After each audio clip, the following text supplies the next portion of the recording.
সবার জীবনেই কিছু স্পেশাল মানুষ থাকে, আর এই স্পেশাল মানুষগুলোই স্পেশাল কষ্ট দেয়।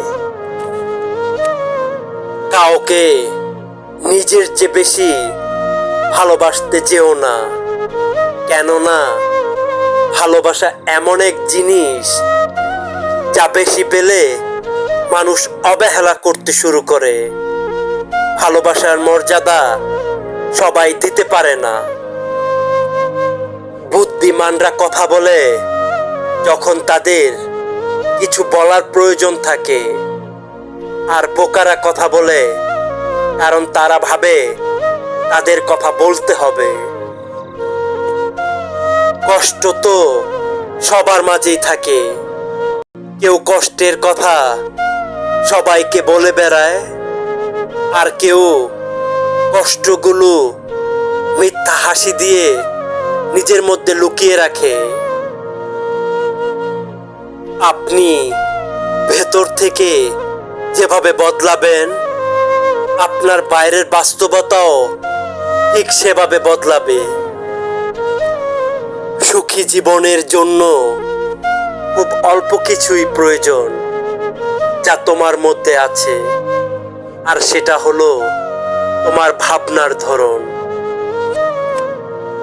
যার সাথে আপনি রাগ করে বেশিক্ষণ থাকতে পারবেন না, দেখবেন তার সাথেই রাগারাগি বেশি হয়।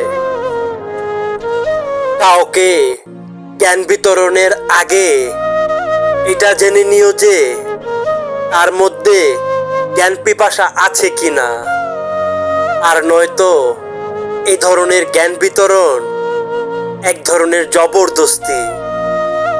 জবরদস্তি শুধু পশুর সাথে করা যায়, মানুষের সাথে নয়। মনে রাখা উচিত, প্রত্যেকটা সম্পর্কের পেছনেই স্বার্থ আছে। এই জগতে স্বার্থ ছাড়া কোনো সম্পর্ক হয় না। তুমি আমার বিশ্বাস ভেঙেছো, তাই তোমার কাছে আমি কৃতজ্ঞ, কারণ তুমি আমার চোখে আঙুল দিয়ে দেখিয়ে দিয়েছো যে সবাই বিশ্বাসের যোগ্য নয়।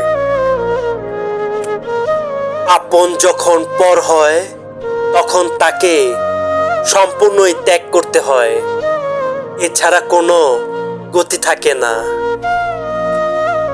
চারিদিকে সবকিছু অন্ধকার মনে হলে আবার একটু দেখো, হয়তো তুমিই আলো। সো বন্ধুরা, ভিডিওটি ভালো লাগলে প্লিজ একটি লাইক দিন, আর আপনি যদি নিত্য নতুন এমন অনুপ্রেরণামূলক ভিডিও পেতে চান তাহলে আমাদের চ্যানেলটি সাবস্ক্রাইব করে আমাদের সাথেই থাকুন।